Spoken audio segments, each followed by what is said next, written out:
P T I کے پارلیمانی party کے اجلاس میں صدر اور اعلیٰ عدلیہ کو خطوط لکھنے کا فیصلہ کر لیا گیا ہے اور 2 قراردادیں اس حوالے سے منظور بھی کر لی گئی ہیں۔ مزید تفصیل جانیں گے نمائندہ ڈان نیوز عبداللہ مومن سے۔ عبداللہ، آگاہ کیجیے گا تحریک انصاف کے اجلاس میں منظور قراردادوں کی کیا تفصیلات سامنے آئی ہیں؟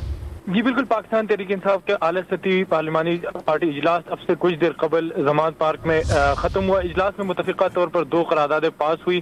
اجلاس میں فیصلہ کیا گیا کہ سپریم کورٹ آف پاکستان میں کو خط لکھا جائے گا کہ ملک میں جو 2 اسمبلیاں تحلیل ہوئی اور جو قومی اسمبلی کے ممبران کے استعفے منظور ہوئے تو عدلیہ کو خط لکھا جائے گا کہ وہ ملک میں بروقت انتخابات آئینی طور پر یقینی بنانے کے لیے اپنا کردار ادا کریں، اور اس کے ساتھ ساتھ جو ان ملک میں بنیادی انسانی حقوق جو ہے وہ معطل ہے اس پہ بھی سپریم کورٹ آف پاکستان کو جو ہے وہ خط میں کہا جائے گا۔ اس کے ساتھ ساتھ صدر مملکت کو بتایا جائے گا کہ وہ خط کے ذریعے کہ وہ سیاست میں جو غیر ضروری مداخلت ہے اس کو ختم کرنے کے لیے اپنا کردار ادا کرے۔ پاکستانی سیاست میں غیر ضروری مداخلت ہو رہی ہے، اس کو ختم کیا جائے اور اپنا آئینی کردار جو ہے وہ ادا کرے۔ جی صحیح، عبداللہ محمد آپ اس حوالے سے اپڈیٹ کر رہے تھے، آپ کا شکریہ۔